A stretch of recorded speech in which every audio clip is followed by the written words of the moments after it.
Firstly, thanks very much for your time. I'm speaking to Steve Papoutsis, the executive producer from Visceral Games. So, Steve, we're inside a week till launch from Dead Space 2. How are you feeling? Are you nervous? Are you confident? Are you squeamish? How are you feeling? A little bloated right now. I'm kind of had a big lunch. I'm pretty excited. I think everybody on the team's super excited to see what everybody thinks of the game. You know, we've been working on it for so long, and we're just anxious to get it out there to the players and see what everybody thinks. So let's talk about single player. Obviously, being set in the sprawl, it's a lot larger than the Ishimura from last game. How does that affect the design decisions going into number 2? Well, I mean, picking the location of the sprawl, which is located on Titan, one of the moons of Saturn, was really cool for us because it let the art team really kind of stretch their muscles, so to speak, and visualize and realize a bunch of different unique spaces. The Ishimura was very tight and kind of had one consistent look throughout, kind of more of that industrial look because it was a working class ship. And the sprawl is a place where people live, so you actually get to see a church, a hospital, a school, a mall, and these things that we kind of encounter in everyday life, potentially. And so that was really liberating, I think, for the art team. Also, just to be clear, we're still going to have tight areas because there's still corridors and other tight little passages that the players will go through. But kind of the variety in the visual look was really exciting for us because we wanted to kind of continue to expand the universe. So talking about the tight corridors and that sort of thing, that's a nice segue into the combat. It's a little bit more run and gun now from what I've seen from the demo, but we're not talking Gears of War, are we? I mean, it's still that kind of spooky, sneaking around, hearing things go bump in the walls kind of game. Absolutely. I mean, that one of our core tenets or sayings for the franchise is real space, real terror. And we want to make sure that anything we do in the Dead Space universe has that tension-filled fear to it. So it certainly isn't a running gun. You're still going to have to be really measured in terms of ammo conservation, making every shot count, having those hard decisions of what you're going to take, what you're going to pick up, what you're not going to pick up. All that stuff's still there. The biggest change I think players are going to notice is that the controls just feel more fluid. It's even more of an extension of the player this time. It just feels more natural. The aiming feels better. The speed at which Isaac moves feels better. Kinesis is faster. Stasis recharges. Those are kind of the real subtle changes that we made that I think just adds to it just feeling more smoother. And in terms of action, I think people kind of were scared that we were going to become a run and gun game, but we're not. What it is it's varying the pacing so that players don't know what to expect. Kind of get you in that tension-filled moment, have it build, and then hit you with something big like, one of the scares that you saw in the demo, or even some of the other stuff that we've shown, like the Halo jump sequence, things like that, where it's really a punctuation mark on a sequence, and then gets the player set up for the next big moment that we're trying to hit them with. Awesome. Okay, so let's talk about weapons. Most of the weapons, or all of the weapons, are back from the first game, but there are a few new ones. Tell us about the Javelin gun. That one was interesting. Sure. So the Javelin gun is this tool that was used to, kind of like a nail gun. And it shoots out this 2.5-foot spike. And so players are able to actually use that against the necromorphs and send them flying across the environment and pin them to surfaces. It also has a really cool alt-fire. It's one of my favorite weapons. And the alt-fire, when activated, will let off an electrical pulse. So if real inventive players can, put it into a necromorph, and when it's near other enemies, fire off that electrical pulse, and it has an area of effect, it can damage multiple enemies at once. You can also, you can try it in the demo, shoot it into the ground, and wait till a bunch of the pack come at you, and then fire it off, and you can take off multiple guys in one blast. So it's really fun. It adds a whole level of strategy, and it's really satisfying to see those necromorphs just shoot off.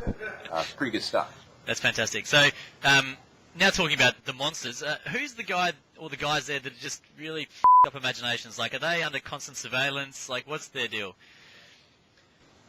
Well, our art director, Ian Millam, and Ben Wannett are kind of the masterminds behind the creatures from a conceptual point of view. They're the guys that kind of work closely with the concept team to kind of envision them on paper, and then our talented character team gets in the mix and they take those drawings and bring them into 3D, and then our awesome animation team jumps in and does their part.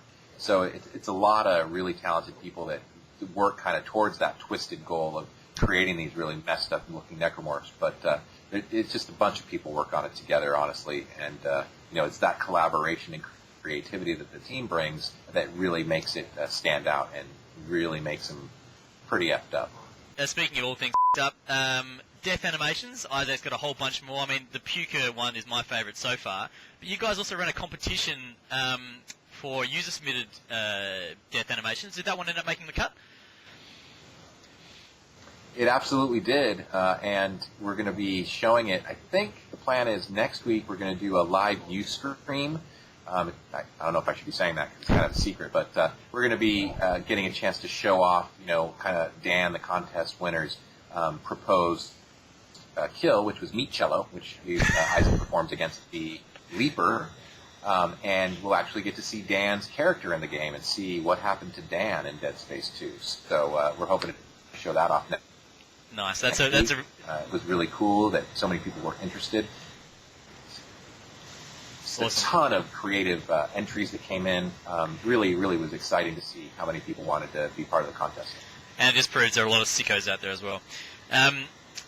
So, onto the multiplayer now. It's a bunch of 4-on-4 modes, correct? A little bit reminiscent of Left 4 Dead, Singularity, that sort of thing? Yeah, I mean, I guess, for want of a better comparison, I guess Left 4 Dead kind of springs to mind. They have zombies, we have necromorphs. But it is 4-on-4 based, and we have 5 different maps with unique objectives on each. But the real twist to what we're trying to do is we're really focusing on the competitive and the cooperative. So in order to succeed at Dead Space 2's multiplayer, you have to work as a team. So the Sprawl Security Force, for instance, they can't just run off all run-and-gun style and expect to succeed. They have to work as a team to complete those objectives. And then on the necromorph side, there's 4 human characters, but then we also spawn an AI to make it really feel like the necromorphs are after you. And those 4 human-controlled necromorphs need to work together to take down the Sprawl Security Force. So it's got cooperation, and it has competitiveness to it. And we're hoping that it really leads to some fun stories and some fun nights of gaming for everybody. Awesome.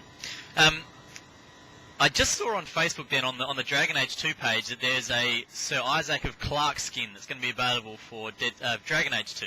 Does that mean we're going to see a chainmail skin in Dead Space 2? We were super stoked to see the whole Dead Space 2 skin in Dragon Age 2. I mean, I love Dragon Age 2. I think most of the folks on this team love Dragon Age. It's just a fantastic franchise. So that was really exciting for us. We didn't really have a plan for that in Dead Space 2. It didn't really make a lot of sense to us. But who knows? It's definitely cool. You never know. Mm. And just in terms of post-launch support, have you got plans for DLC or anything like that? Is it going to be more of an ongoing experience, or is it out of the box, play it, love it, keep playing it?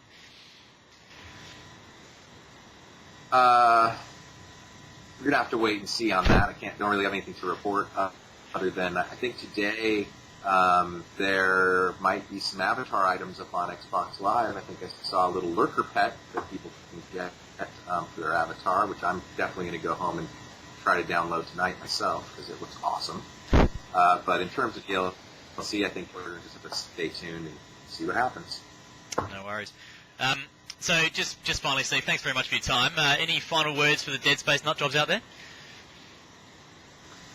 Well, first of all, super cool to talk to you. Thanks for doing this. On behalf of the team, I just want to say thank you to the players out there that have been so supportive of Dead Space as a franchise. Without those people and their support, we wouldn't have gotten the chance to make Dead Space 2. And it's really cool for us to know so many people enjoy what we're making and are anxious to play it.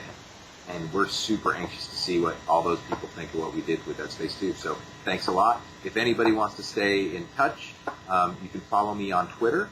My Twitter handle is @leveluptime. @leveluptime on Twitter. The Twitters. Pew pew. So check that out. Join our Facebook page because there's always some good info that gets dropped on there. And have fun this summer out there in Australia. I hear It's awesome. I've been there before, and I love it. And I've got an Australian cattle dog. How about that? Australian cattle dog. Is that Australia. a blue heeler or a red heeler? Or? Yeah, I got a blue heeler. It's my second one. Nice. Really enjoy it. I've been out to Australia before. I was actually out there when I was a musician, playing in a band called No Use for a Name. And so I've been out there, and it's beautiful, and it's really awesome.